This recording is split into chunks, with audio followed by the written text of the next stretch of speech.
नमस्कार प्यारे विद्यार्थियों, सभी का रसायन विज्ञान की इस क्लास में स्वागत है। जैसा कि हमको ज्ञात है, ऊष्मागतिकी लगभग समाप्ति की ओर है। एक या दो क्लास और इसके अंदर रहेगी हमारी। लास्ट हमने समतापी प्रक्रम में विभिन्न तरह से कार्यों के लिए सूत्र की बात की थी, प्लॉट की बात की थी। यह बताया गया था कि उत्क्रमणीय प्रक्रम में कार्य अलग होता है, अनुत्क्रमणीय प्रक्रम में कार्य अलग होता है और उनके सूत्र भी इवन अलग अलग ही थे, है ना। दोनों के लिए फॉर्मूले मैंने बताए थे। साथ में ये महत्वपूर्ण जानकारी दी थी कि भाई जब प्रसार होगा ना तो उत्क्रमणीय कार्य ज़्यादा होगा और जब संपीड़न होता है तो इसका विपरीत होता है, यानी अनुत्क्रमणीय कार्य ज़्यादा होता है। तो ये समतापी प्रक्रम के बारे में इतना हम आपसे डिस्कस कर चुके थे। अब बात आएगी रुद्धोष्म की ओर। जाते हैं, रुद्धोष्म को देखना है हमें। रुद्धोष्म इतना महत्वपूर्ण नहीं माना जाता केमिस्ट्री की पॉइंट ऑफ व्यू से, फिजिक्स में जरूर इसके बारे में ज़्यादा पूछा जाता है, फिर भी जितना आवश्यक है उतनी हम डिस्कस करते हैं। तो देखिए, हेडिंग रहेगी हमारी रुद्धोष्म प्रक्रम में कार्य। ये बात हमने आपको पहले भी कही थी कि Q का मान शून्य होता है, जो ऊष्मा का परिवर्तन है वो जुड़े होता है, इसमें Q जो है वह 0 होता है और ऐसी स्थिति के अंदर जो कार्य होता है वह आंतरिक ऊर्जा में हुए परिवर्तन के बराबर होता है। रुद्धोष्म प्रक्रम हेतु कार्य ज्ञात करते समय एक महत्वपूर्ण बात यह जाननी है। देखिए, फ्लॉट समझते हो ना, first law of thermodynamics, Hindi में भी इसे फ्लॉट लिख दिया जाता है। फ्लॉट क्या कहता है बेटा कि डेल्टा E बराबर होता है Q प्लस W, और यह हमको भली भांति ज्ञात है कि बेसिकली हम जो बात कर रहे हैं वो ये है कि रुद्धोष्म प्रक्रम में जो कार्य है, रुद्धोष्म प्रक्रम हेतु Q का मान शून्य होता है। तो इसे यहाँ से उड़ा दीजिए, हटा दीजिए, डेल्टा E की वैल्यू W के बराबर हो जाएगी। यानी स्पष्ट रूप से रुद्धोष्म प्रक्रम में जो कार्य होता है वह आंतरिक ऊर्जा में हुए परिवर्तन के बराबर होता है। और यही कारण है कि यहाँ दो अलग अलग फॉर्मूले आपको तैयार करने नहीं पड़ेंगे। यह एक बेसिक डिफरेंस है जब हम समतापी प्रक्रम में कार्य पढ़ते हैं और जब हम रुद्धोष्म प्रक्रम में कार्य पढ़ते हैं। समतापी प्रक्रम में आपको ध्यान होगा फॉर्मूले दो थे, यदि वह रिवर्सिबल है तो लॉग वाला सूत्र था और इरिवर्सिबल है तो सिंपल पीडीवी माइनस पीडीवी वाला सूत्र था। यहां पर ऐसा नहीं है, यहां पर आपको एक ही फॉर्मूला ध्यान रखना पड़ेगा। क्यों? उसके पीछे लॉजिक क्या है कि यहां क्यों एक ही फॉर्मूला है? उसके पीछे लॉजिक यह है कि यहां जो वर्क डन है वो सीधे सीधे डेल्टा E के ही बराबर आ गया है और डेल्टा E का तो एक ही सूत्र होता है NCV डेल्टा T, जिसके बारे में हमने पिछली कक्षाओं में बात की थी आपसे कि आंतरिक ऊर्जा में हुआ परिवर्तन NCV डेल्टा T होता है। तो यानी पहले मैं यहां मेंशन कर देना चाह रहा हूं भाई कि ये एक महत्वपूर्ण तथ्य है, स्टेटमेंट वाले क्वेश्चनों में दिखाई दे सकता है कि रुद्धोष्म प्रक्रम में जो कार्य होता है, रुद्धोष्म प्रक्रम में जो कार्य होता है वह आंतरिक ऊर्जा इंटरनल एनर्जी चेंज के बराबर होता है, यानी आंतरिक ऊर्जा परिवर्तन के बराबर होता है। आंतरिक ऊर्जा परिवर्तन के बराबर होता है, ठीक है ना। सो आपको दो अलग अलग सूत्रों की आवश्यकता नहीं है, यहां एक ही फॉर्मूले से हमारा काम चल जाएगा, एक ही फॉर्मूले से काम हो जाएगा और वह फॉर्मूला डेल्टा E का फॉर्मूला होगा। तो देखिए, बात मैं लिख रहा हूं कि उत्क्रमणीय हो यानी रिवर्सिबल हो या अनुत्क्रमणीय, दोनों के लिए, है ना, उत्क्रमणीय या अनुत्क्रमणीय रुद्धोष्म प्रक्रम हेतु। देखिए, प्रसार और संपीड़न का फॉर्मूला तो कभी भी अलग होता ही नहीं है। वैसे भी यहां फिलहाल उत्क्रमणीय और अनुत्क्रमणीय का भी समान है, तो अच्छी बात है, एक ही सूत्र याद करना है। और डेल्टा E का सूत्र हमने पढ़ा है NCV डेल्टा T था, यानी NCV MCVA में है यहाँ पर, है ना। जहाँ कहीं मैं CV लिख देता हूँ तो वो CVM ही माना जाए, यानी मोलर हीट कैपेसिटी ही मानना है आपको। So this is NCV delta T is the formula, और यानी कि इसको मैं डेल्टा T को मैं T2 माइनस T1 भी लिख सकता हूँ, ठीक है। अब देखिए, दो रिलेशन मैंने आपको बताए थे, याद कीजिएगा। दो रिलेशन हमने पढ़े थे, कौन से? एक तो Cp अपॉन Cv जो है वो बराबर मैंने गामा कहा था, एक Cp माइनस Cv बराबर R कहा था। इससे थोड़ा सा मॉडिफाइड करते हैं, देखो क्यों, मैं बताऊंगा अभी। इसमें दोनों तरफ 1 माइनस कर दें तो क्यों कर रहे हो? डिराइव करना भाई, डेरिवेशन करने के लिए तो ऐसे घटनाक्रम होते ही हैं, नहीं इस तरफ रह गया। अब यहां Cv नीचे आ जाएगा, ऊपर क्या बचेगा बच्चों, Cp minus Cv equals to gamma minus 1।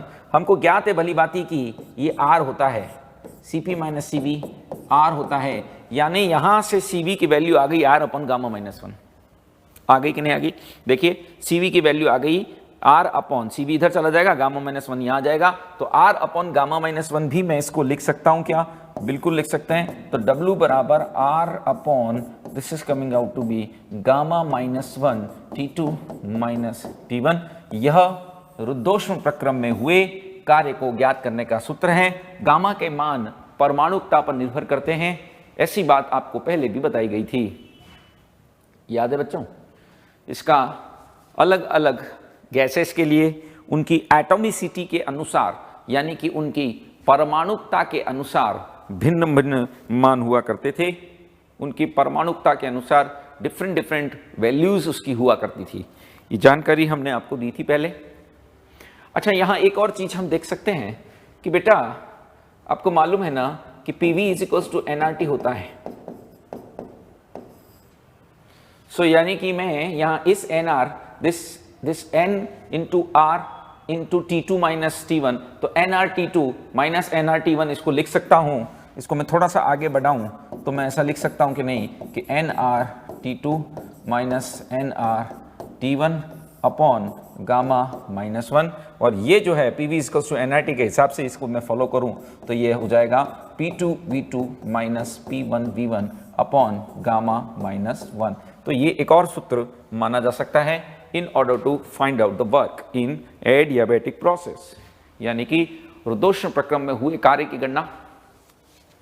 यदि आप रुद्धोष्म प्रक्रम में हुए कार्य की गणना करना चाहते हैं तो आप इस सूत्र को भी फॉलो कर सकते हैं। देख रहे हैं क्या किया मैंने, फिर बताता हूं। देखो बच्चों, हम यहां एक हल्का सा थोड़ा सा डेरिवेशन हमने यूज किया है। डेरिवेशन जैसा तो नहीं है, बहुत सरल सी चीजें हैं। तो इसमें हमको ये पता करना था कि भाई रुद्धोष्म प्रक्रम में जो कार्य होता है उसका अमाउंट कितना होता है, उसकी मात्रा कितनी होती है। तो उसके लिए जो हम सूत्र इस्तेमाल कर रहे हैं वो आंतरिक ऊर्जा में परिवर्तन के बराबर आ गया। ऐसा इसलिए आ गया क्योंकि हमको ज्ञात है भली भांति कि Q का मान वहां 0 होता है। अब क्योंकि Q का मान 0 हो गया तो फिर निश्चित तौर पर डेल्टा E बराबर W हो गया। तो यही कारण है कि यहाँ दो अलग अलग सूत्र नहीं है, उत्क्रमणीय और अनुत्क्रमणीय दोनों के लिए we are using the same formula. हालांकि मैं फिर बता दे रहा हूं कि फॉर्मूला सेम है बच्चों, कार्य समान आएगा, उत्क्रमणीय अनुत्क्रमणीय ऐसा नहीं कहा गया है। अभी बताता हूं। अरे फॉर्मूला सेम होने से क्या हो सकता है, वैल्यू तो अलग अलग पुट करेंगे तो एक ही फॉर्मूले से अलग अलग वैल्यू आ सकती है कि नहीं W की। सूत्र समान है प्रभु, मान समान है ऐसा नहीं कह रहा हूं मैं, ध्यान रखना है ना। क्या कहा फिर बोल रहा हूं, उत्क्रमणीय या अनुत्क्रमणीय दोनों ही प्रकार के प्रक्रमों के लिए यह जो W है उसका मान कैसे निकालते हैं वह सूत्र आपके सामने है। यहाँ जो गामा है उसका मान परमाणुकता पर निर्भर करता है। अच्छा, अब इस ताप के बारे में और मैं कुछ बताना चाहता हूं। आपको याद आता होगा कि जब रुद्धोष्म प्रसार होता है, रुद्धोष्म प्रसार हेतु हमको मालूम है रुद्धोष्म प्रसार होगा तो ताप घट जाएगा, फाइनल टेम्परेचर छोटा आएगा। जबकि संपीड़न के लिए ऐसा नहीं होता, संपीड़न के लिए T2 का मान T1 से बड़ा आता है। T1 T2 क्या है भाई, T1 T2 क्या है, तो T1 तो जो बेटा है वह गैस का प्रारंभिक ताप है, क्योंकि रुद्धोष्म प्रक्रम में टेम्परेचर बदलते हैं, समतापी प्रक्रम में टेम्परेचर नहीं बदलते, रुद्धोष्म में तो बदलते हैं ना। तो T1 क्या है, T1 है गैस का प्रारंभिक ताप, जबकि T2 क्या है, तो गैस का अंतिम ताप है, final temperature of a gas. यह गैस का क्या माना जाएगा, अंतिम ताप माना जाएगा। सो यहां पर T1 एंड T2, T1 प्रारंभिक ताप और यह अंतिम ताप है। तो अब मुख्य बात यह सामने आ रही है कि सूत्र सेम है, उत्क्रमणीय एवं अनुत्क्रमणीय रुद्धोष्म प्रक्रम के लिए सूत्र समान है, लेकिन क्योंकि अंतिम ताप यहां भिन्न भिन्न है। देखिए इस सूत्र में आप देख रहे होंगे कि फाइनल टेम्परेचर की मदद से ही वर्क डन निकलेगा, तो फाइनल टेम्परेचर यदि अलग अलग होता है तो वर्क डन अलग अलग निश्चित तौर पर आ सकता है। फाइनल टेम्परेचर यदि डिफरेंट है, फाइनल टेम्परेचर यदि अलग अलग है, तो फिर वर्क डन भी क्या होगा, अलग अलग ही आएगा। सो आप इस बात का ध्यान रखें कि यहाँ कार्य की गणना जब हम कर रहे हैं तो आपको अंतिम ताप निकालना पड़ेगा। फाइनल टेम्परेचर फाइंड आउट करके, फाइनल टेम्परेचर फाइंड आउट करके ही वर्क हम निकाल पाएंगे, ठीक है ना। तो अंतिम ताप निकालना पड़ेगा और अंतिम ताप अलग अलग आएगा। विभिन्न प्रक्रमों में अंतिम ताप अलग अलग आएगा, इसीलिए कार्य भी अलग अलग होगा।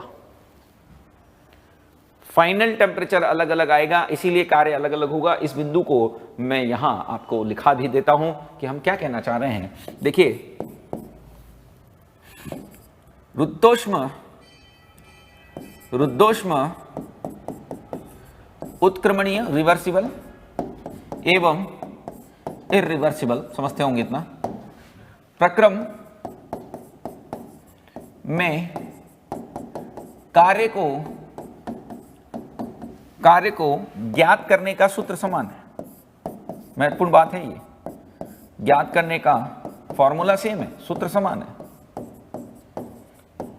इसको ज्ञात करने का सूत्र समान है, परंतु इसे ज्ञात करने का सूत्र समान है, परंतु अंतिम ताप भिन्न भिन्न आने के कारण, अंतिम ताप बोले तो उत्क्रमणीय में अलग आएगा, अनुत्क्रमणीय में अलग आएगा, ठीक है ना। अंतिम ताप भिन्न होने के कारण कार्य भी भिन्न भिन्न होता है।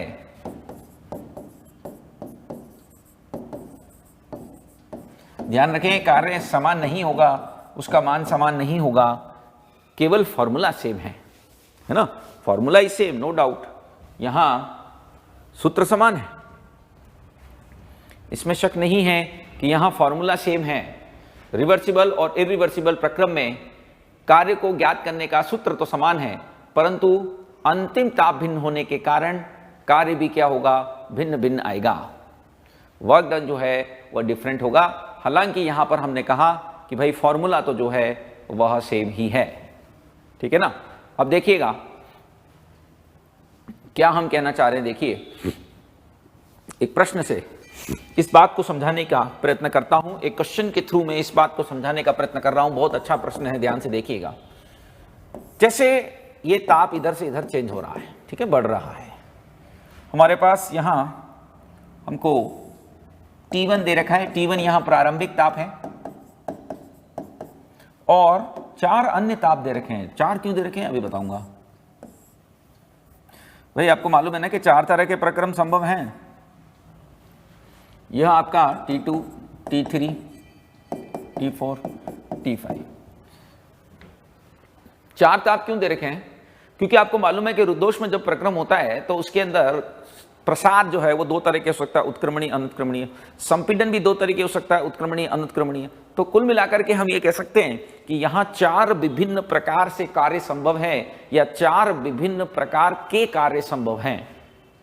4 different types of work are possible. यहाँ 4 विभिन्न प्रकार के कार्य संभव हो सकते हैं। तो देखिएगा, हमसे पूछा ही ये गया है, हमसे यही पूछा गया है भाई कि ये है क्या, पहले तो मैं बता दूं।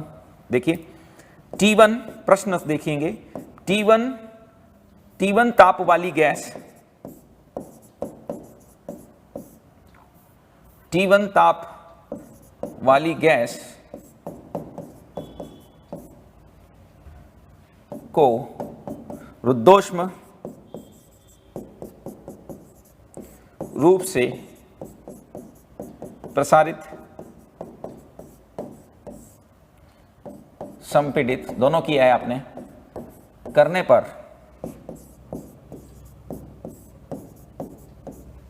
अंतिम ताप 4, एक ही गैस के 4 नहीं है, 4 बार अलग अलग उस तरीके से उसको प्रसारित, संपीड़ित किया। ध्यान रखिएगा, 4 अलग अलग प्रकार से कर रहे हैं ये। तो अंतिम ताप क्या है बेटा? T2, T3, T4, T5 हो, ठीक है। तो सत्य कथन है। इसमें हमसे पूछा गया है कि क्या करेक्ट स्टेटमेंट है। अभी समझ में आ जाएगा क्वेश्चन, घबराए नहीं। हमसे यह पूछा गया है कि इनमें से कौन सा आपको लगता है कि स्टेटमेंट करेक्ट बैठेगा। यहाँ स्टेटमेंट में बता रहा हूं किन स्टेटमेंट की बात हो रही है? पहला ऑप्शन है, अभी समझ में आ जाएगा, थोड़ा तसल्ली रखना, थोड़ा सा अच्छा लेवल का क्वेश्चन है। देखिए पहला ऑप्शन है कि T3 ताप अनुत्क्रमणीय संपीड़न से संबंधित है। अनुत्क्रमणीय T3 ताप अनुत्क्रमणीय संपीड़न से संबंधित है। क्या ऐसा है? इज इट सो कि यहां T3 ताप का जो संबंध है वह अनुत्क्रमणीय संपीड़न से है। दूसरा ऑप्शन T5 ताप उत्क्रमणीय प्रसार से संबंधित है। क्या यह भी सत्य हो सकता है? उत्क्रमणीय प्रसार से संबंधित है। और थर्ड ऑप्शन है ए व बी दोनों। हमको बताना है कि इनमें से कौन सा स्टेटमेंट आपको लगता है कि करेक्ट है। यह है क्या प्रश्न, पहले तो वो तो समझो। हमने कहा भाई कि एक गैस है, उसको हम रुद्धोष्म रूप से प्रसारित व संपीड़ित कर रहे हैं, जिसका शुरुआती ताप यहां T1 दे रखा है। अंतिम ताप हमको 4 दे रखे हैं। ये 4 ताप क्यों आ गए हैं? क्योंकि 4 तरह से हम गैस का प्रसार या संपीड़न कर सकते हैं। 4 तरह से कैसे कर सकते हैं भाई? या तो उसका प्रसार उत्क्रमणीय या अनुत्क्रमणीय होगा, और इसी तरह से या उसका संपीड़न उत्क्रमणीय एवं अनुत्क्रमणीय होगा। तो हमको बताना है कि भाई ये हमने 4 अलग अलग प्रकार से उसका प्रसार और संपीड़न कर दिया है। उनके final temperature T2, T3, T4, T5 प्राप्त हुए। शुरुआती हमने कहा T1। तो हमसे पूछा ये है इसमें से कौन सा स्टेटमेंट करेक्ट है। तो अब देखें, इसी चित्र को मैं नेक्स्ट पेज पर समझाने की कोशिश करता हूं। ध्यान से थोड़ा कंसंट्रेशन लेवल मेंटेन रखते हुए समझना। देखो बच्चों, ताप की स्केल यहां जा रही है। ये मान लेते हैं आपने कहा प्रारंभिक ताप है भाई, है ना, ये प्रारंभिक ताप है। ये आपका 2 अलग दूसरे ताप, ये T2 है, ये T3 है। इसी तरह से 2 अन्य ताप और दे रखे हैं, ये T4 है, ये T5 है। ये आपका इनिशियल टेम्परेचर है, प्रारंभिक ताप है। अब एक बात तो तय है कि जहां टेम्परेचर बढ़ रहे हैं ना, जहां टेम्परेचर बढ़ रहे हैं वह संपीड़न होगा। जहां टेम्परेचर बढ़ रहे हैं वह संपीड़न होगा, और जहां टेम्परेचर घट रहे हैं, जहां टेम्परेचर घट रहे हैं वह आपका प्रसार होगा। इसमें मुझे नहीं लगता कि आपको कोई किसी किस्म की दिक्कत होनी चाहिए कि इन दोनों का संबंध संपीड़न से होगा, क्योंकि ये इससे ज़्यादा आए हैं। आप देखें स्केल पर ध्यान दें तो ये दोनों इससे हायर हैं, और इन दोनों का संबंध किससे होगा? निश्चित तौर पर इन दोनों का संबंध प्रसार से होगा, यानी एक्सपेंशन से होगा। इतनी बात तो कन्फर्म हो गई, क्योंकि हमको ज्ञात है अच्छे से कि टेम्परेचर बढ़ता है संपीड़न के केस में, टेम्परेचर बढ़ता है संपीड़न के केस में और कम होता है प्रसार के केस में। इतनी तो बात कन्फर्म मेरे ख्याल से समझ में आ गई होगी कि यहाँ T2 और T3 का संबंध संपीड़न से है, जबकि T4 और T5 का संबंध यहां प्रसार से है। इतना तो कन्फर्म है। अब वर्क के सूत्र पर आइए। W बराबर NCV डेल्टा T होता है। इससे स्पष्ट रूप से दिख रहा है कि डेल्टा T का मान बढ़ता होगा तो W का परिमाण भी बढ़ता होगा। ताप का अंतर जितना ज्यादा आएगा, टेम्परेचर का डिफरेंस जितना भी ज्यादा आएगा, वर्क डन उतना ही ज्यादा होगा। ताप का अंतर जितना अधिक होगा, कार्य भी उतना अधिक होगा। इसमें कोई शक नजर नहीं आता। अब आप देखें तो आप पाएंगे कि जो वर्क डन है उसका ऑर्डर तो वही होता है जो पहले हमने पढ़ा है। प्रसार, भाई यहां पर भी समतापी वाला ही ऑर्डर आएगा बच्चा। प्रसार के केस में मैंने बताया था कि W कौन रिवर्सिबल बड़ा होता है W इररिवर्सिबल से, और जब हम संपीड़न की बात करते हैं तो वहां W इररिवर्सिबल बड़ा होता है W रिवर्सिबल से। ये बात हम आपको पहले भी बता चुके हैं। देखिए, इन सभी फैक्ट को मिलाया जाए तो यह प्रश्न हल हो जाएगा। यदि इन सभी तथ्यों को हम आपस में मिला दें तो यह प्रश्न आराम से हल हो जाएगा। क्यों? क्योंकि 2 ताप संपीड़न वाले हैं, 2 प्रसार वाले हैं। 2 क्यों हैं? इनमें से एक रिवर्सिबल होगा और एक इरिवर्सिबल होगा। दो इसलिए, एक का संबंध निश्चित तौर पर उत्क्रमणीय से होगा, दूसरे का अनुत्क्रमणीय से होगा। यहां पर भी ऐसा ही है, एक का संबंध उत्क्रमणीय से है, दूसरे का संबंध अनुत्क्रमणीय से है। ठीक है, निश्चित तौर पर यहां एक का संबंध आपके प्रसार से है, एक का जो रिलेशन है वह आपके प्रसार से है, और दूसरे का रिलेशन जो है वह किससे है, संपीड़न से है। इसमें कोई डाउट नहीं है। इनमें से एक जो है वह आपका प्रसार से संबंधित है, दूसरा संपीड़न से संबंधित है। अब आप देखें काम की बात यहां जो मैं बता रहा हूं, देखिएगा। देखो बच्चों, क्या लगता है कौन सा अंतर, कौन सा डिफरेंस बड़ा है ताप का? ये वाला डिफरेंस बड़ा है। पहले संपीड़न की बात कर लें कि ये डिफरेंस बड़ा है, बताइएगा भाई। इन दोनों का संबंध संपीड़न से है ना। मुझे बताइए, प्रारंभिक से मैं तुलना कर रहा हूं, कॉमन सेंस से प्रारंभिक से ही तुलना करूंगा ना, तो ये अंतर बड़ा है या ये अंतर बड़ा है? निश्चित तौर पर आप बोलेंगे कि सर ये T3 वाला डिफरेंस बड़ा है। अब क्योंकि T3 वाला डिफरेंस आपने बड़ा बताया, इसका मतलब ये कार्य ज्यादा होगा, ताप का अंतर ज्यादा है, कार्य ज्यादा होगा। कार्य संपीड़न के कौन से केस में ज्यादा होता है? तो बेटा वहां कार्य ज्यादा जो होता है वो होता है संपीड़न में अनुत्क्रमणीय। यानी T3 का संबंध किससे होगा? इसका संबंध होगा अनुत्क्रमणीय यानी इरिवर्सिबल कंप्रेशन से, अनुत्क्रमणीय संपीड़न से। T3 ताप अनुत्क्रमणीय संपीड़न से संबंधित है। कैसे आया? कैसे आया? बहुत सिंपल चीज थी। देखिए, यह प्रारंभिक ताप है, यह प्रारंभिक ताप है और वह अंतिम ताप है। प्रारंभिक ताप और अंतिम ताप के बीच का अंतर यहां ज्यादा है, यहां कम है। ये अंतर ज्यादा है तो ये वर्क डन ज्यादा होगा, ये वर्क डन ज्यादा होगा। इसका मतलब यह प्रक्रम अनुत्क्रमणीय होगा। जिसका संबंध T3 से है, जिसका संबंध T3 से है वह प्रक्रम अनुत्क्रमणीय होना चाहिए। तो इसका मतलब ये अनुत्क्रमणीय संपीड़न हो गया। तो स्पष्ट रूप से T2 फिर कौन है तो संपीड़न ही, लेकिन कौन सा वाला संपीड़न? तो बेटा ये होगा आपका उत्क्रमणीय वाला संपीड़न, है ना। इसका संबंध आपका रिवर्सिबल कंप्रेशन से होगा। ठीक, अब बात करते हैं, अब यहां से बात करते हैं प्रसार की। प्रसार की बात करो। प्रसार, ये दो टेम्परेचर हैं। अब यहां पर भी आप बता सकते हैं हमको कि आपको क्या लगता है कौन सा डिफरेंस बड़ा आ रहा है? ये वाला डिफरेंस, सॉरी यहां नहीं लगाएंगे, ये वाला डिफरेंस बड़ा आ रहा है या फिर ये वाला डिफरेंस बड़ा आ रहा है? दोनों में से कौन सा अंतर यहां बड़ा दिखाई दे रहा है आपको? ये अंतर बड़ा है या ये अंतर बड़ा है?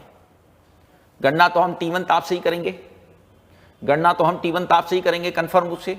तो बताइए ये अंतर बड़ा है या ये अंतर बड़ा है? निश्चित तौर पर यह डिफरेंस बड़ा है, यह डिफरेंस बड़ा है, यह डिफरेंस छोटा है। ये बड़ा अंतर है।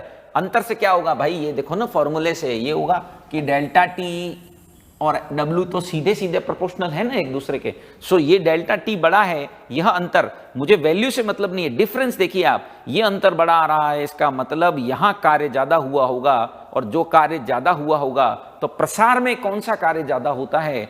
उत्क्रमणीय प्रसार में कार्य ज्यादा हुआ करता है। यानी कि मैं कह सकता हूं कि यहां भाई T5 का जो संबंध है ना वह उत्क्रमणीय, उल्टा होगा मामला वहां संपीड़न की तुलना में। T5 का संबंध किससे है? उत्क्रमणीय प्रसार से है, जबकि T4 का संबंध किससे है? तो वह अनुत्क्रमणीय प्रसार से है।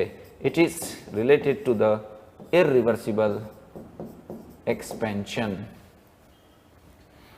देखिए स्पष्ट रूप से यहां आपको बात सॉल्व करा दी गई है। उम्मीद है कि आप बात समझ रहे हैं मैं क्या कहना चाह रहा हूं। सबसे पहली बात, दो टेम्परेचर ये हैं जिनमें संपीड़न हो रहा है, दो टेम्परेचर ये हैं जिनमें प्रसार हो रहा है। ये आपका प्रारंभिक ताप हमने बनाया हुआ है, यहां पर ये प्रारंभिक ताप है, ठीक है ना, यह प्रारंभिक ताप है। अब ये दोनों संपीड़न से संबंधित हैं, कोई डाउट नहीं है क्योंकि बढ़ गए हैं। ये दोनों प्रसार से संबंधित है, कोई डाउट नहीं क्योंकि कम हो गए। ये तापांतर ज्यादा है, इसका मतलब यह संबंधित होगा उच्च वर्ग से। उच्च वर्ग किसमें होता है? अनुत्क्रमणीय में। इधर ये तापांतर ज्यादा है तो इसका मतलब T5 का संबंध किससे होगा? फिर से T5 का संबंध किससे होगा? उच्च वर्ग से, ज्यादा कार्य से, अधिक कार्य से। तो अधिक कार्य से संबंध होगा तो निश्चित तौर पर T5 कौन है? प्रसार है, कैसा है? उत्क्रमणीय है। तो यहां क्या दोनों ही स्टेटमेंट सही लग रहे हैं आपको? T3 ताप अनुत्क्रमणीय संपीड़न से संबंधित है, T5 उत्क्रमणीय प्रसार से, यानी निश्चित तौर पर दोनों ही संबंध, दोनों ही स्टेटमेंट करेक्ट हैं। Both statements are correct here. उम्मीद है प्रश्न को समझें। क्वेश्चन क्या था वो आप समझे होंगे, ऐसी उम्मीद हम कर सकते हैं आपसे। क्लियर है? इस प्रश्न को आप समझ गए होंगे ऐसी हमें उम्मीद है। ठीक है, अब आगे बढ़ा जाए। महत्वपूर्ण प्रश्न साबित हो सकता है ये बच्चों। यहां एक और चीज, आपने कहा था कि ताप अलग अलग आता है, यानी कि अंतिम ताप की गणना भी अलग अलग होती होगी, तो वही हमारी हेडिंग है कि रुद्धोष्म प्रक्रम हेतु अंतिम ताप की गणना T2 जिसको हमने कहा है, उस सूत्र में W बराबर NCV डेल्टा T में तो T2 ही कहा है ना। अंतिम ताप की गणना, उस अंतिम ताप को T2 सार्वत्रिक रूप से यूनिवर्सल फॉर्म में T2 कहा गया है, ठीक है ना, की गणना। एक रुद्धोष्म प्रक्रम में अंतिम ताप पर ही सब कुछ आधारित है, ऐसा हमने अभी इससे पहले वाले जो क्वेश्चन है उसमें देखा। तो अंतिम ताप की गणना कैसे की जाए, यदि प्रश्न में दिया है तो कोई दिक्कत नहीं है। अरे फिर गणना करने मत चले जाना भैया, यदि क्वेश्चन में दे रखा है तो फिर काहे की गणना करनी है, तो बहुत खुशी की बात है तो। लेकिन यदि अंतिम ताप नहीं दिया है और आपसे पता करने के लिए कह रहा है तो फिर ज्ञात करना पड़ेगा, तब फिर तो कोई ऑप्शन है नहीं। अंतिम ताप नहीं होने की स्थिति में तो आपको जाना ही पड़ेगा अंतिम ताप ज्ञात करने के लिए। उसका क्या तरीका है वह हम यहां फिलहाल डिस्कस करना चाहते हैं। देखिएगा क्या कहना चाह रहा हूं, देखिएगा भाई। एडियाबैटिक प्रोसेस यानी रुद्धोष्म प्रक्रम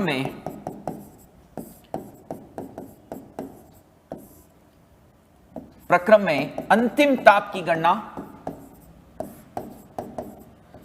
अंतिम ताप की गणना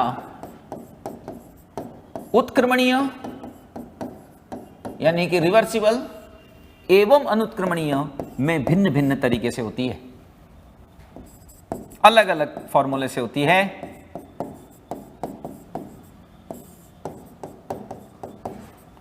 भिन्न भिन्न प्रकार से होती है। क्योंकि भिन्न प्रकार से होती है इसीलिए अलग अलग वैल्यू भी आती है। क्यों करते हैं भिन्न बताऊंगा। तो पहले इस श्रेणी में हमको जानना चाहिए किसके लिए, रिवर्सिबल हेतु। रिवर्सिबल हेतु यानी कि उत्क्रमणीय, कैसा, उत्क्रमणीय रुद्धोष्म प्रक्रम में अंतिम ताप की गणना कैसे की जाती है। ये तो बात आपने जान ली, अभी थोड़ी देर पहले जान ली कि ताप अलग अलग आते हैं, यह तो कंफर्म है। अब इसको निकाल के कैसे लाना, यदि अंतिम ताप न दे रखा हो तो how we can find out the final temperature in adiabatic process, वह अब हम जानने की कोशिश कर रहे हैं। ठीक है ना, वही बात अब हम आपको बताने की कोशिश कर रहे हैं यहां से कि रिवर्सिबल हेतु कैसे अंतिम ताप की गणना की जाती है। तो देखिए कुछ संबंध हैं जो रिवर्सिबल प्रोसेस के लिए लगते हैं, आपस में डेरिवेशन से इनको लाया जाता है।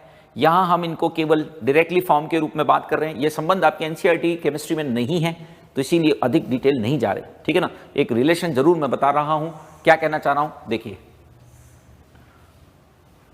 रिवर्सिबल रुद्धोष्म प्रक्रम हेतु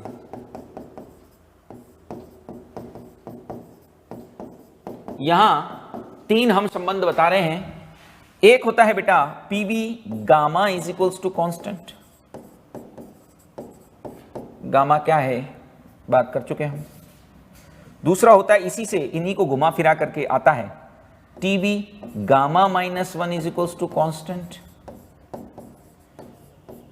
और एक होता है P1 minus gamma T gamma is equals to constant. इन तीन संबंधों को यदि हम यूज करें तो हम अंतिम ताप की गणना कर सकते हैं। कैसे करेंगे, कैसे करेंगे भाई, ऐसे कर सकते हैं ना। यहां पर ये सूत्र बनाया जा सकता है ना। पीवी का तो चलो छोड़ दीजिए, उसमें टेम्परेचर आ नहीं रहा। इससे तो बना सकता हूं ना कि T1 V1 gamma -1 equals to T2 V2 gamma -1, या P1 1 minus gamma T1 gamma is equals to P2 1 minus gamma T2 gamma. ऐसे निकाल सकते हैं कि नहीं। जहां पर यहां पर निश्चित तौर पर T1 क्या है तो प्रारंभिक ताप ले लीजिए, प्रारंभिक ताप ले लीजिए, और T2 क्या है तो अंतिम ताप हो जाएगा।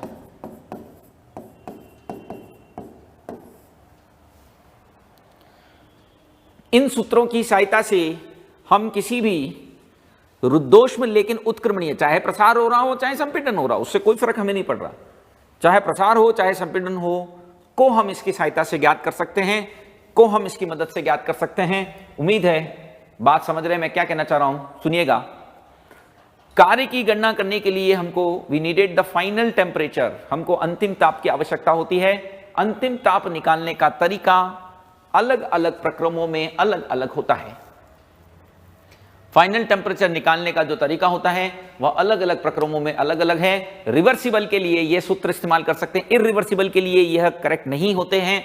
इरिवर्सिबल वास्तविक प्रक्रम होते हैं, ये आदर्श प्रक्रम है, आदर्श रूप से ये रिलेशन काम में आएंगे। यह केवल रिवर्सिबल के लिए प्रयोग होते हैं, इरिवर्सिबल के लिए इनसे ज्ञात नहीं किया जा सकता। वहां कैसे ज्ञात करते हैं उस बारे में भी बात की जाएगी। तो बी ऑप्शन जो फिलहाल हम यहां लिखना चाह रहे हैं वह है अनुत्क्रमणीय रुद्धोष्म में। यह संबंध वहां लागू नहीं होते भाई। अनुत्क्रमणीय रुद्धोष्म प्रक्रम हेतु अंतिम ताप, फाइनल टेम्परेचर इन इरिवर्सिबल रेडियोएक्टिव प्रोसेस। प्रॉब्लम यह है कि जो ऊपर लिखे गए ना, उपरोक्त जो ऊपर दिए गए हैं संबंध, उपरोक्त संबंध जो दिए गए यहां पर केवल उत्क्रमणीय हेतु उपयुक्त हैं, उत्क्रमणीय हेतु सत्य हैं।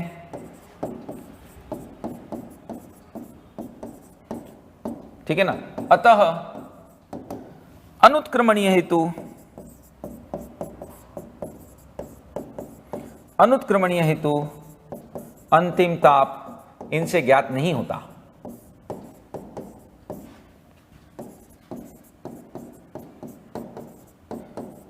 इसके लिए हमको अलग तरीका इस्तेमाल में लाना पड़ेगा और वो अलग तरीका बहुत ही सिंपल है। बेसिक जो आपका एडियाबेटिक प्रोसेस है ना, एडियाबेटिक प्रोसेस की जो बेसिक रिक्वायरमेंट है ना, उसी को हम फुलफिल कर रहे हैं, उसी को पूरा कर रहे हैं। देखिए मतलब क्या है, मैं क्या कहना चाह रहा हूं, देखिएगा।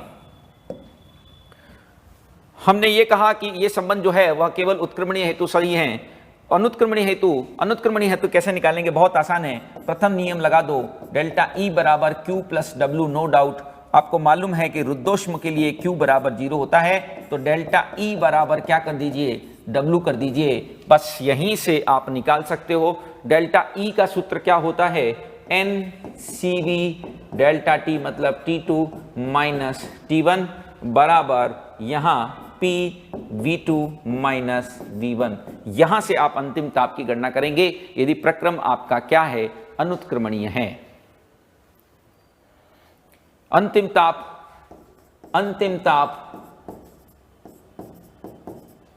उपरोक्त संबंध से ज्ञात किया जाएगा, उपरोक्त संबंध से ज्ञात होगा।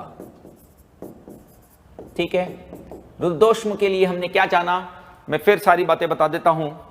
अच्छी बात तो एक यह जानी कि रुद्धोष्म के केस में हमको दो सूत्रों का उपयोग करने की कतई जरूरत नहीं है, एक ही फॉर्मूले से काम हो जाता है, एक ही सूत्र से काम हो जाएगा। लेकिन सूत्र समान है, कार्य समान नहीं आता। कार्य तो आपका भिन्न भिन्न ही होगा।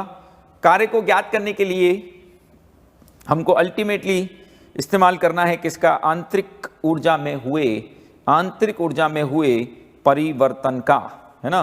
We will have to use the change in internal energy, जिसका सूत्र NCV डेल्टा T होता था। जिसको थोड़ा बहुत आगे पीछे ऊपर नीचे हमने किया, सवाल देखेंगे अभी इस पर। फिर हमने ये बात जानी कि फाइनल टेम्परेचर दोनों केस में अलग अलग स्थितियों से निकाला जाता है, समान नहीं है, दोनों में प्रक्रम अलग अलग है और यही कारण है कि इसका मान भी अलग अलग ही आता है। ठीक है ना। अब देखिएगा कैसे निकालते हैं। जैसे एक क्वेश्चन हम करते हैं, 1 मोल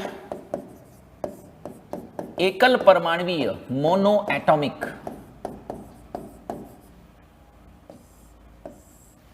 1 मोल एकल परमाणुवीय आदर्श गैस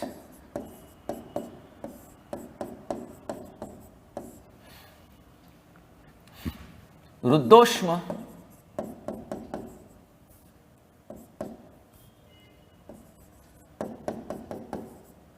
रूप से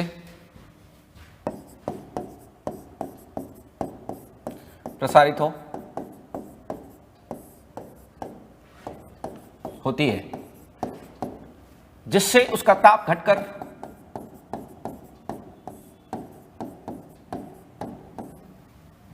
उसका ताप 300 डिग्री सेल्सियस से 200 डिग्री सेल्सियस हो जाता है।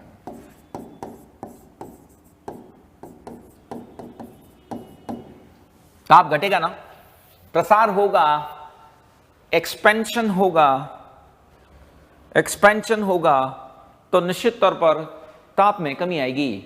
तो यह 200 से घटकर 300 हो जा रहा है। 1 मोल एकल परमाणुवीय आदर्श गैस रुद्धोष्म रूप से प्रसारित हो रही है, जिससे उसका ताप 300 से 200 डिग्री हो जाता है।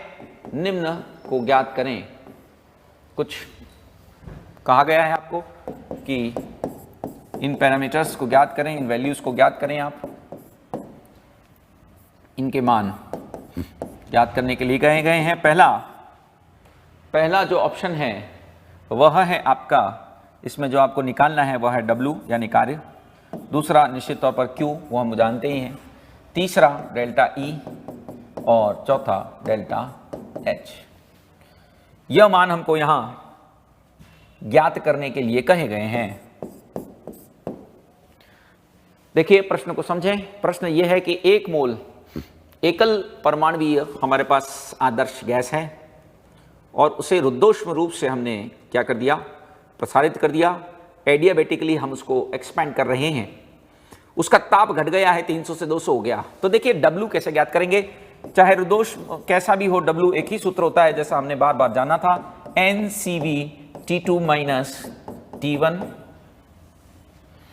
क्योंकि एकल परमाणु है, मोनो एटॉमिक है, आपको ध्यान होगा।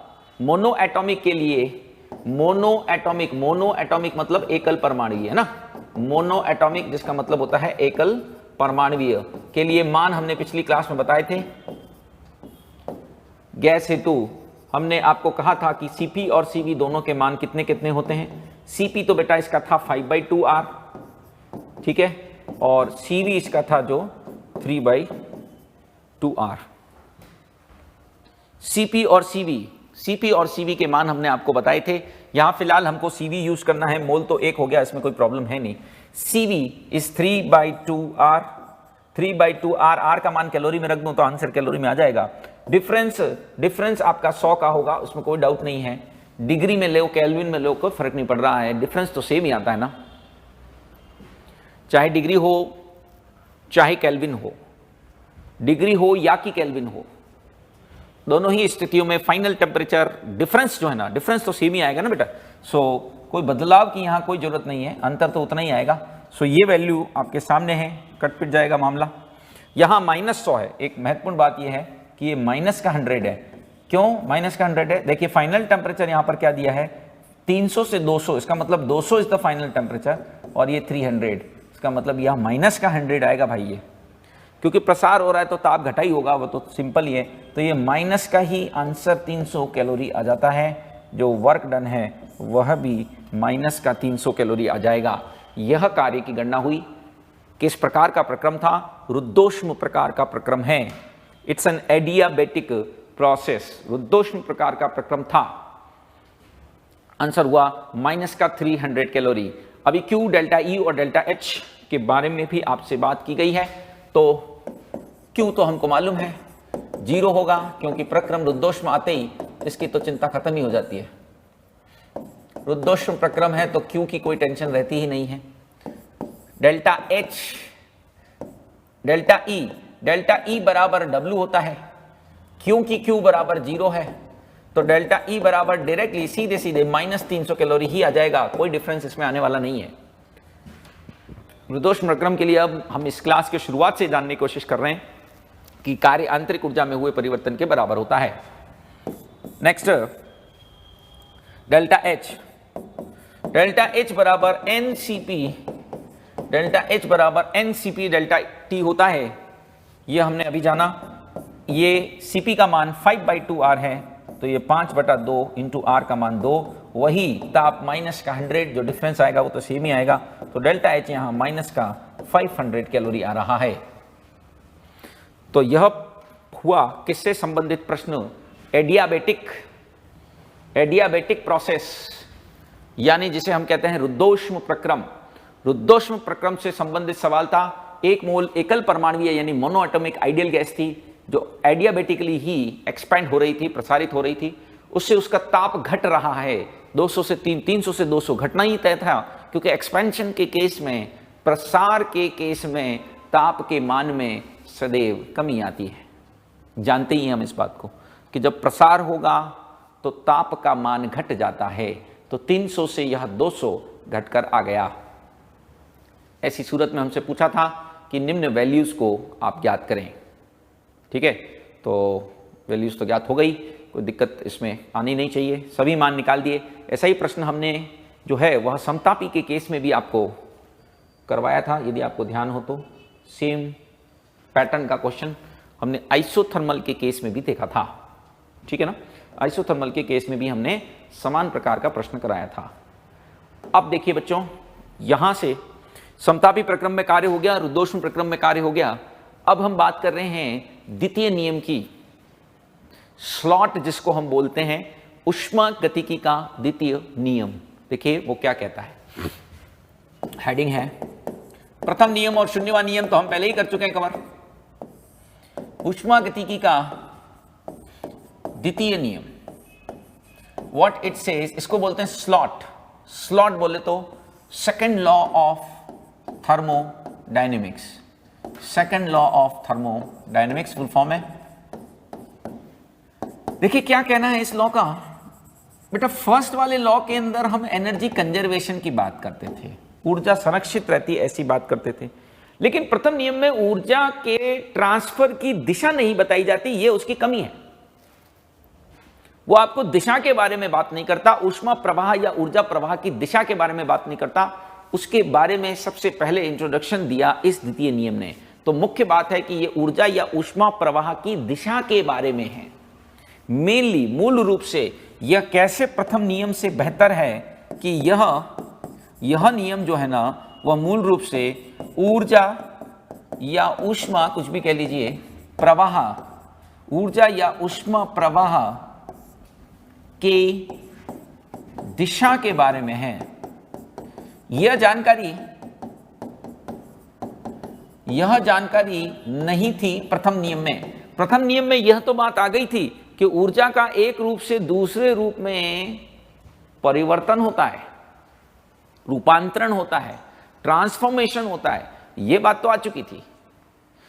वहां यह बात हमने कही थी कि न नष्ट की जा सकती है, नहीं उत्पन्न की जा सकती है, लेकिन सेकंड लॉ के अंदर उसकी दिशा के बारे में भी जानकारी दी गई। सेकंड लॉ कोई एक पर्टिकुलर लॉ ना हो करके बहुत सारे नियमों का एक संयुक्त रूप है, अलग अलग स्टेटमेंट का, यूं कह लीजिए, इस नियम के बजाय कहूं कि अलग अलग कथन, अलग अलग स्टेटमेंट का संयुक्त रूप माना जाता है, या अलग अलग स्टेटमेंट हैं इसके। ठीक है ना, तो क्या है देखिए, स्लॉट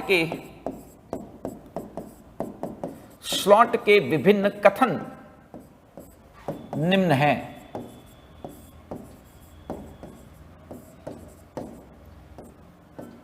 इसके स्टेटमेंट जो है ना, अलग अलग स्टेटमेंट, वो मैं बता रहा हूं।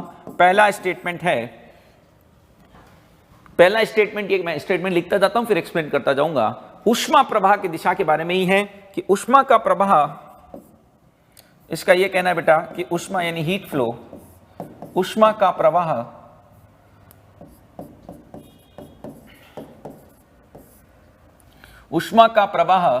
कम ताप से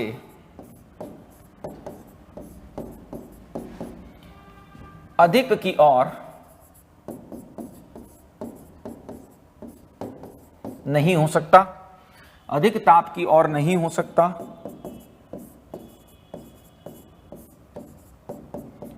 कम ताप से अधिक ताप की ओर नहीं हो सकता जब तक उस पर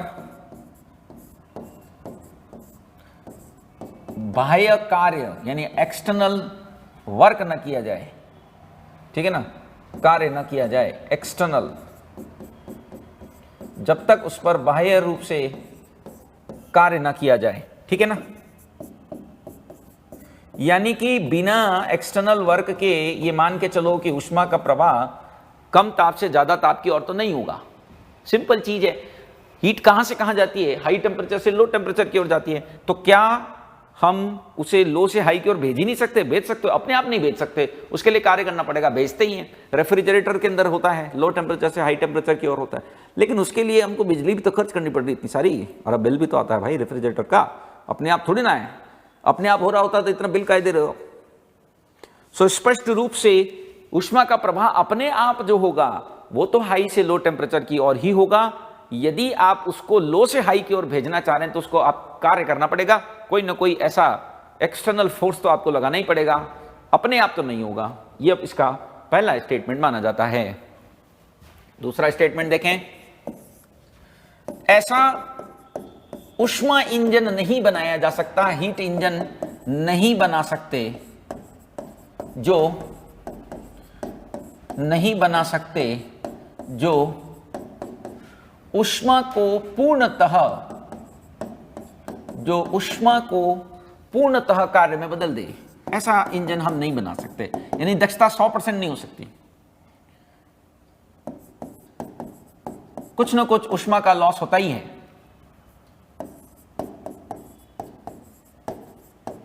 यानी इसका मतलब है दक्षता, ये अभी हम कार्नो इंजन के रूप में देखेंगे भी, दक्षता 100% नहीं होती। आदर्श से आदर्श यदि आप इंजन ले लो तब भी उसकी इफिशिएंसी 100% नहीं होती, यानी जितनी जितनी हीट लिए सारा के सारे कार्य हो जाएगा, ऐसा नहीं होता। 100% कन्वर्जन नहीं होता, ऐसा ऊष्मा इंजन नहीं बना सकते जो ऊष्मा को पूर्णतः किसमें बदले, कार्य में बदले। दक्षता इसकी 100% नहीं हो सकती, यह भी स्टेटमेंट है, इस बारे में और हम विस्तार से बात करेंगे।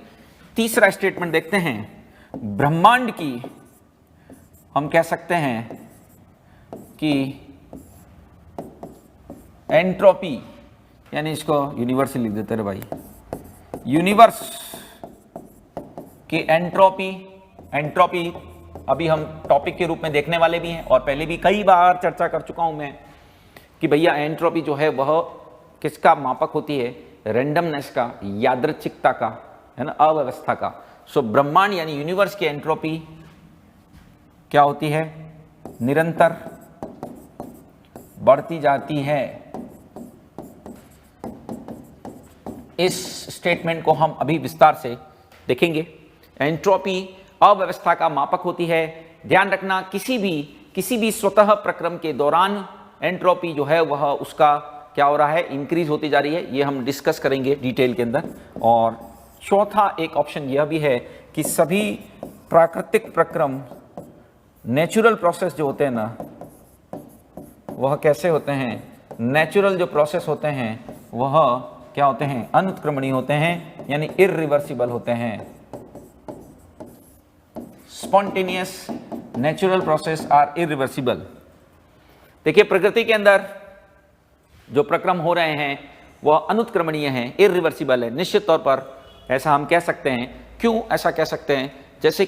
जैसे फूल खिलता है, कली से फूल बना, वो झड़ गया, गिर गया नीचे, खत्म हो गया किस्सा, वो वापस रिवर्स बैक कभी भी नहीं जाता है, यह संभव नहीं है। So natural process are irreversible. हमारी और आपकी उम्र बढ़ रही है, उसको पीछे नहीं ले जाया जा सकता। प्राकृतिक रूप से प्रक्रम एक ही दिशा के अंदर जाते हैं, वो बैक में नहीं जाते, ठीक है ना। सो वह अलग बात है कि यंग बने हुए हम तो, ठीक है ना, लेकिन वैसे देखा जाए तो उम्र बढ़ती चली जाती है, ठीक है। तो यहाँ पर कि प्राकृतिक जो प्रक्रम है वह क्या है? अनुत्क्रमणीय होते हैं, एक ही दिशा में होते हैं। जैसा मैंने एग्जाम्पल बताया, आप स्वयं को कितना भी जो है वह युवा मान लें, लेकिन समय के साथ उम्र जो है वो बढ़ेगी ही बढ़ेगी, वह घटनी नहीं है, असंभव, ठीक है ना। सो प्राकृतिक प्रक्रम एक ही दिशा में होते हैं, इररिवर्सिबल, वो बैक में नहीं जाता कभी भी। तो यह भी एक नियम है। देखिए, ऊष्मागतिकी के नियमों से ही संसार चलता है। इस ब्रह्मांड में होने वाले सभी क्रियाकलाप ऊष्मागतिकी के नियमों के अधीन है। जैसे ऊर्जा का संरक्षण होता है, ये सबसे बेसिक लॉ है। ऊर्जा का संरक्षण होता है यानी कि आप इसका रूपांतरण कर सकते हो, उसको नष्ट नहीं कर सकते, इसको उत्पन्न नहीं कर सकते। सबसे बेसिक लॉ है ना फंक्शनिंग का। फिर ऐसा इंजन नहीं बना सकते आप कि सारा के सारे ऊष्मा जो है वो कार्य में बदल दें। सब बेसिक बातें हैं, ठीक है ना। सो स्लॉट के यह डिफरेंट स्टेटमेंट आप देख रहे हैं, लेकिन इन स्टेटमेंट के फेवर में एक चीज कार्नो इंजन भी देखने में आती है। यदि आप सुने हो इसके बारे में, कार्नो इंजन एक तरह से स्लॉट का क्या है, स्लॉट के पक्ष में प्रमाण प्रस्तुत करता है। क्या होता है इसके अंदर, देखिए शॉर्ट में बताता हूं मैं। कार्नो इंजन में बेटा तीन भाग होते हैं। एक भाग होता है स्रोत, जो ऊष्मा का स्रोत वो। एक होता है तंत्र, जो कि कार्य को परफॉर्म कर रहा है, और एक होता है सिंक। तीन मुख्य भाग में कार्नो इंजन को बांटा गया है। एक प्रकार का ऊष्मा इंजन आप मान लीजिए इसे। यह क्या करता है, स्रोत से ऊष्मा लेकर कुछ कार्य करता है, और क्योंकि वो उसे पूरी तरह से नहीं बदल पाता कार्य में, तो शेष ऊष्मा किसको ट्रांसफर कर देता है, सिंक को। केमिस्ट्री में यहां थोड़ा सा अंतर है। इसके ताप को T2 माना गया है, इसके ताप को T1 माना गया है, और इसमें कोई शक नहीं है कि T2 का मान बड़ा है T1 से, तभी ऊष्मा यहां से यहां बहेगी। जब आप भौतिकी में इस कार्नो इंजन को डिराइव करते हैं, इसकी दक्षता को, उसके दक्षता के बारे में बात करते हैं, तो यहां T1 लेते हैं और यहां T2 लेते हैं, थोड़ा सा अंतर है, ठीक है ना। तो स्रोत से तंत्र ने कितनी ऊष्मा, Q2 ऊष्मा ग्रहण की। यहां पर भी अंतर आ जाता है, वहां आप Q1 करवाते हैं। Q2 ऊष्मा ग्रहण की और Q1 ऊष्मा का त्याग किया। त्याग क्यों कर दिया मेरे भाई, क्योंकि जो ऊष्मा ली है वो सारी की सारी कार्य में ये नहीं बदल पाया। अरे यही तो इसके पक्ष में प्रमाण है ना, कि जो भी ऊष्मा इसने ली है वह उसमें से कुछ कार्य करके शेष हिस्सा सिंक को क्या करता है, ट्रांसफर कर देता है। थोड़ा सा हिस्सा वह सिंक को क्या करता है, ट्रांसफर करता है, त्याग कर देता है। तो यहां मैं इसको बता देता हूं, स्रोत द्वारा, या यूं कहें कि तंत्र द्वारा, स्रोत से, तंत्र द्वारा स्रोत से Q2 ऊष्मा ग्रहण कर, Q2 ऊष्मा ग्रहण कर कार्य किया गया। क्योंकि सेकेंड लॉ ऑफ थर्मोडायनेमिक्स कहता है कि ये पूरी तरह से कार्य में बदला नहीं होगा। भाई मैं उसके ही पक्ष में तो प्रमाण बता रहा हूं ना, तो सारा के सारा तो ये वर्क में कन्वर्ट हुई नहीं होगी, तो जो शेष रही है वो उसने ट्रांसफर कर दी किसको, सिंक को। सो Q2 ऊष्मा ग्रहण कर कार्य किया गया, तथा शेष ऊष्मा जो कार्य में नहीं बदली होगी, वह शेष ऊष्मा जो कि किससे बताई गई है, Q1 से, सिंक को त्याग दी गई है।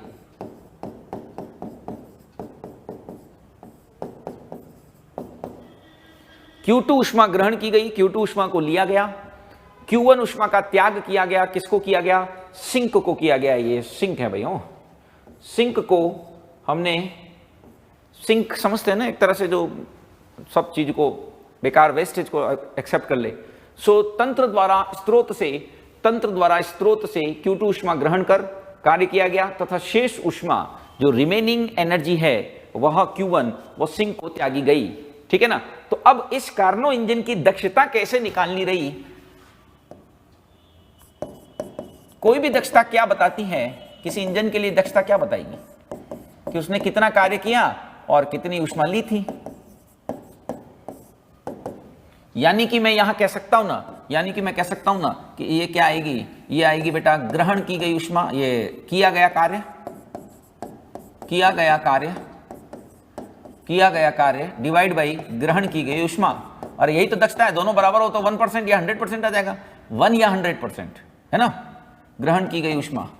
यदि ये दोनों बराबर हो तो आपका आंसर 100% आ जाता है ना। सो किया गया कार्य एवं ग्रहण की गई ऊष्मा, किया गया कार्य एवं ग्रहण की गई ऊष्मा, यह आपका आंसर होगा। किया गया कार्य अपॉन ग्रहण की गई ऊष्मा, निश्चित तौर पर यही इसका फॉर्मूला होना चाहिए।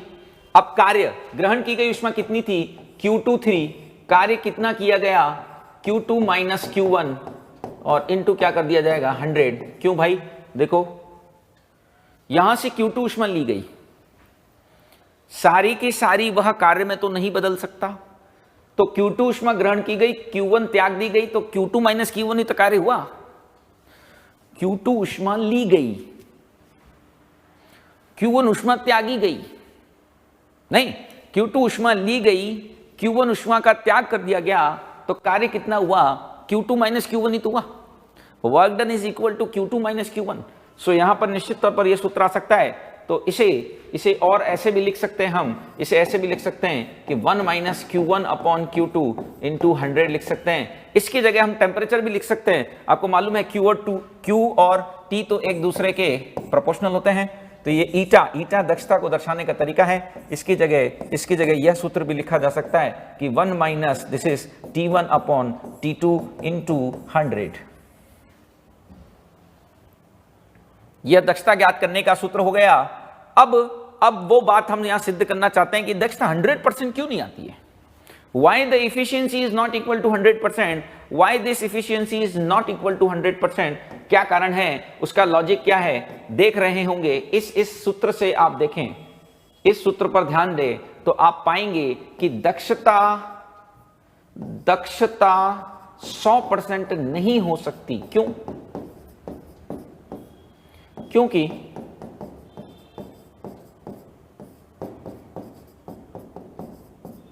हंड्रेड % दक्षता के लिए क्या चाहिए आपको? 100% इस आंसर को लाने के लिए क्या चाहिए मुझे बताइए? ये 0। अरे तभी तो 1 इंटू 100% आंसर आ जाएगा। ये वाला जो वैल्यू है, ये वाली जो वैल्यू है वो आपको 0 चाहिए कि नहीं चाहिए? ये 0 होगा तभी आंसर आएगा। अच्छा, ये 0 कब हो सकता है? या तो ये 0 केल्विन हो T1, या फिर T2 अनंत हो। दो ही परिस्थितियों में संभव है मेरे भाई कि या तो T1 का मान 0 केल्विन हो, या तो T1 का मान 0 केल्विन हो, या T2 का मान अनंत हो। दो ही परिस्थितियां ऐसी हो सकती हैं, दो ही कंडीशन ऐसी हो सकती हैं जिसके अंदर यह वैल्यू क्या आएगी? 100% आएगी। दो ही वैल्यू यहां संभव है। सो दक्षता 100% नहीं हो सकती, क्योंकि 100% दक्षता के लिए आपको दो कंडीशन चाहिए। T बराबर 0 केल्विन, या T1 है ना, T1 बराबर 0 केल्विन, या T2 बराबर अनंत होना चाहिए, जो कि संभव नहीं है। प्रैक्टिकली दोनों बातें पॉसिबल नहीं है। आपको मालूम है ना, 0 केल्विन तक हम नहीं पहुंच सकते प्रायोगिक रूप से। शायद ये बात जानते हो कि 0 केल्विन तक प्रैक्टिकली नहीं पहुंचा जा सकता, और अनंत तो कुछ होता ही नहीं है प्रैक्टिकली। अनंत का तो कोई मीनिंगलेस है, अनंत का तो कोई मतलब है ही नहीं। प्रायोगिक रूप से अनंत का कोई तात्पर्य नहीं होता। प्रैक्टिकली अनंत का कोई मतलब मायने नहीं है। तो स्पष्ट रूप से यहां पर आप यह बात जान गए कि यह दक्षता जो है, यह जो इफिशियंसी है ना मेरे भाई, वह 100% नहीं आने वाली है। यह 100% नहीं हो सकती। यह एफिशिएंसी 100% किसी भी इंजन की नहीं आ सकती, क्योंकि उसके लिए दो कंडीशन चाहिए। T1 जो है वह कितना हो? या तो 0 केल्विन। T1 क्या है बेटा? इसका ताप, सिंक का ताप 0 केल्विन हो। 0 केल्विन प्रायोगिक रूप से हो नहीं सकता। और या स्रोत का ताप अनंत केल्विन हो। मैथमेटिकली यह चीज हमने यहां प्रूव कर दी है कि भैया इसके 100% होने की कोई संभावना दिखाई नहीं देती। यहां ये 100% हो ऐसी कोई पॉसिबिलिटी हमको नजर नहीं आती है। ठीक है ना? 100% होने की कोई पॉसिबिलिटी दिखाई नहीं देती, क्योंकि यह ईटा जो है वह 100% केवल दो ही स्थितियों में आ सकता है, दो ही पोजीशन में यह आ सकता है, और वह दोनों ही पोजीशन या दोनों ही स्थितियां आपकी प्रायोगिक रूप से तो पॉसिबल नहीं है, प्रैक्टिकली वह संभव नहीं है। तो क्या मैंने बताया स्लॉट के रूप में? देखिए, हमने ये बात की कि प्रथम नियम जो है वह बहुत बढ़िया नियम है, बहुत बेसिक लॉ है, लेकिन एक कमजोरी है कि वह यह तो बोलता है कि ऊर्जा रूपांतरित होती है, ऊष्मा ट्रांसफर होती है, लेकिन दिशा नहीं बताता था। तो दिशा बताने का काम स्लॉट ने किया। और ध्यान रखना कि एंट्रोपी को इंट्रोड्यूस भी इसने ही कराया। एंट्रोपी जिसको विस्तृत रूप से पूरी एक क्लास एंट्रोपी पर देनी होगी, इतना महत्वपूर्ण पद है ये, जो कि अंतिम रहेगा अपना। तो एंट्रोपी को इंट्रोड्यूस भी किसने कराया? यादृच्छिकता जिसको हम बोलते हैं, रेंडमनेस का मापक होता है। एंट्रोपी को इंट्रोड्यूस कराने वाला सबसे पहले कौन है, किसको माना जाता है? तो यह स्लॉट को, यानी द्वितीय नियम को ही माना जाता है, जिसने एंट्रोपी के बारे में सर्वप्रथम जानकारी प्रदान की। दक्षता ज्ञात करने के लिए हमारे पास सूत्र हैं भिन्न भिन्न। यहां पर हमने स्लॉट में एक बात यह भी देखी थी कि ऐसा इंजन तो नहीं बना पाएंगे जो ऊष्मा को पूरी तरह से कार्य में बदल दे। इसका प्रायोगिक प्रमाण देता है कार्नोट इंजन, जो एक प्रकार का बेसिकली एक हीट इंजन मान लीजिए, जिसके 3 भाग हमने यहां पर बताए। एक सोर्स है, एक सिस्टम है, एक सिंक है। सोर्स से Q2 ऊष्मा ग्रहण करता है, पूरा कार्य नहीं कर पाता, शेष ऊष्मा वो सिंक को ट्रांसफर कर देता है, शेष वह सिंक को ट्रांसफर कर देता है। यानी किया गया जो कार्य है वह कुल मिलाकर किया गया कार्य Q2 माइनस Q1 के बराबर आता है। जो वर्क डन है वह Q2 माइनस Q1 के बराबर है, ठीक है ना। और इसी की मदद से हमने यहां पर इसी की मदद से दक्षता यानी ईटा को ज्ञात किया है। कार्नो इंजन की दक्षता यानी ईटा को हमने इसी की मदद से ज्ञात किया है, ठीक है। क्लियर है बच्चों? तो उम्मीद है ये आज वाला पोर्शन क्लियर हुआ होगा। मैं इसको एक बार फिर से रिवाइज कर देता हूं, क्या बातें हमने आज डिस्कस की। सबसे पहली बात, हमने रुद्धोष्म प्रक्रम में कार्य के लिए फ्लॉट लगाया है। फ्लॉट क्या कहता है भाई? डेल्टा E बराबर Q प्लस W। Q बराबर 0 हो गया, डेल्टा E बराबर W हो गया। 2 अलग अलग सूत्रों का झंझट इसमें रहा ही नहीं, एक ही फॉर्मूले से काम हो गया। और वह एक फॉर्मूला आंतरिक ऊर्जा में परिवर्तन के बराबर है, यानी कि NCV डेल्टा T, जिसको हम बोल सकते हैं NCV डेल्टा T। CV को हमने R अपॉन गामा माइनस 1 कर दिया इन 2 संबंधों की सहायता से। अब मूल बात यह है कि यहां पर फाइनल टेम्परेचर हमको निकालना पड़ेगा, क्योंकि सूत्र भले ही समान है लेकिन किया गया कार्य भिन्न भिन्न आता है। उसके लिए रेस्पॉन्सिबल है फाइनल टेम्परेचर, क्योंकि फाइनल टेम्परेचर के अंदर फाइनल टेम्परेचर की वैल्यू सेम नहीं हुआ करती है। फाइनल टेम्परेचर की वैल्यू भिन्न भिन्न निश्चित तौर पर हो सकती है। ये एक बेहतरीन सवाल था। इसमें हमसे यह पूछा गया था कि भैया यह प्रारंभिक ताप हो, ये दोनों जो है वो प्रसार वाले हैं, ये दोनों आपके संपीड़न वाले हैं, तो जो कार्य होगा वह कितना होगा, ऐसा हमसे पूछा गया है। कार्य नहीं बल्कि इनका ऑर्डर पूछा हुआ है। तो ये दोनों संपीड़न वाले कैसे पता चला? क्योंकि ये दोनों उच्च हैं। ये दोनों प्रसार वाले हैं कैसे पता चला? क्योंकि ये दोनों निम्न हैं। फिर कार्य का कैसे पता चलेगा बेटा? ये अंतर बड़ा है, ये कार्य बड़ा होगा। और कार्य बड़ा किसमें होता है? प्रसार संपीड़न के केस में अनुत्क्रमणीय में, तो ये अनुत्क्रमणीय का हो गया। यदि प्रसार की बात करता हूं तो ये तापांतर बड़ा है, यह कार्य ज्यादा होगा। यानी ये टेम्परेचर किससे एसोसिएटेड है? जिसमें ताप ज्यादा है, जिसमें टेम्परेचर हायर है, तो वह यानी जिसमें वर्क ज्यादा है, वर्क जिसमें ज्यादा है। और वर्क ज्यादा किसके अंदर होता है? प्रसार के केस में उत्क्रमणीय रूप से। ये बातें कल हमने डायग्राम या प्लॉट के थ्रू आपको पहले ही बता दी थी, उन्हीं का यहाँ इस्तेमाल किया गया है, उन्हीं को हमने यूज करने का प्रयत्न किया है। रुद्धोष्म प्रक्रम हेतु अंतिम ताप की गणना कैसे करते हैं? इसके लिए ध्यान रखना कि उत्क्रमणीय और अनुत्क्रमणीय में भिन्न भिन्न तरीका इस्तेमाल करेंगे। रिवर्सिबल के लिए आपके पास ये संबंध है जिनकी हेल्प से आप फाइनल टेम्परेचर निकालोगे। इसी तरह से अनुत्क्रमणीय रुद्धोष्म प्रक्रम के लिए भी हमारे पास यहाँ 2 संबंध हैं जिसकी हेल्प से we can find out the final temperature, जिसकी मदद से हम फाइनल टेम्परेचर निकालेंगे। यहाँ पर इस बेसिक रिलेशन का इस्तेमाल करना है, क्योंकि ये वाले संबंध केवल किसके लिए सत्य पाए जाते हैं? ये संबंध केवल उत्क्रमणीय प्रक्रमों के लिए सत्य पाए जाते हैं। These are consider correct for the reversible process only, ठीक है ना। यह एक बेसिक डिफरेंस दिखाई दिया। यह एक सवाल था, आसान क्वेश्चन था, ठीक है, सिंपल क्वेश्चन था। एकल परमाणुवीय गैस करते ही हमने Cp और Cv के मान जो कल बताए थे आपको, इससे पहले जब भी बताए थे उस समय हमने कहा था 5/2R 3/2R था ना, 7/5R है ना, 7/2 5/2 ऐसे करके। ऊष्मागतिकी का द्वितीय नियम, इसे स्लॉट कहा जाता है। यह ऊर्जा के ट्रांसफर की डायरेक्शन के बारे में हिंट देता है, जो आपका प्रथम नियम नहीं दे पाता। दोनों में यह एक भिन्नता थी। स्लॉट के डिफरेंट स्टेटमेंट हैं, अलग अलग कथन हैं, वह आपके सामने यहाँ पर रखे गए हैं। इसमें से एंट्रोपी वाला जो कथन है वह हम डिस्कस करेंगे कि यूनिवर्स की जो एंट्रोपी है वो निरंतर बढ़ती जा रही है। एंट्रोपी क्या होता है? एंट्रोपी अव्यवस्था का क्या होता है? मापक होता है। It's the measure of what? Randomness, है ना। ये अव्यवस्था का मापक होता है। लगातार अव्यवस्था इस ब्रह्मांड की बढ़ती जा रही है। यह हम एंट्रोपी अगले वाले के अंदर पूरा डिटेल बात करेंगे, तब हम बात करेंगे इस बारे में। कार्नोट इंजन, यह सेकंड लॉ ऑफ थर्मोडायनेमिक्स के लिए ही एक तरह का प्रूफ देता है कि भाई स्लॉट बिल्कुल सही बात कह रहा था, पूरी तरह से ऊष्मा का स्थानांतरण कार्य में नहीं हो पाएगा। यानी 100% दक्षता वाला इंजन हम नहीं बना पाएंगे ऐसा कहना है इस कार्नोट इंजन का। इसमें कुछ भी नहीं है, यहाँ से Q2 ऊष्मा ग्रहण की गई है, यहाँ Q1 ऊष्मा का त्याग किया गया है।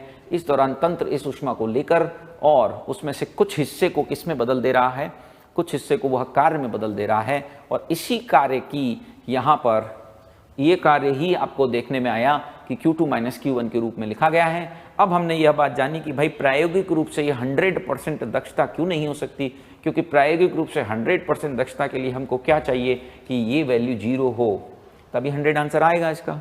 और ये वैल्यू 0 कब होगी, तो या तो T1 का मान 0 हो जाए या T2 का मान अनंत हो जाए। दोनों ही प्रायोगिक रूप से संभव नहीं है, क्योंकि ये दोनों कंडीशन प्रैक्टिकली पॉसिबल नहीं है, तो इसलिए किसी भी ऊष्मा इंजन की दक्षता 100% प्राप्त नहीं की जा सकती। यह स्लॉट है। स्लॉट में हमारे काम की जो महत्वपूर्ण बात है वो एंट्रोपी है, ठीक है ना। केमिस्ट्री के पॉइंट ऑफ व्यू से मैं बात करूं तो यहाँ स्लॉट से हमें जो फायदा होता है वो एंट्रोपी के रूप में होता है, क्योंकि एंट्रोपी पे भरपूर प्रश्न रसायन विज्ञान में पूछे जाते हैं। एंट्रोपी फिजिक्स साइड गायब रहती है, फिजिक्स वाले एंट्रोपी पर बिल्कुल ध्यान नहीं देते, उनके वहाँ कोई क्वेश्चन देखने में नहीं आता लगभग। मेरे ख्याल से सारे के सारा एंट्रोपी का पोर्शन आपके केमिस्ट्री में ही है, ठीक है ना, जिसकी हम नेक्स्ट क्लास में बात करेंगे डिटेल के अंदर, और वो आपकी लास्ट क्लास भी होगी थर्मोडायनेमिक्स के लिए, उसके बाद प्रीवियस ईयर्स के पेपर। ठीक, फिलहाल आज के लिए इतना ही बच्चों। Thank you for watching, bye.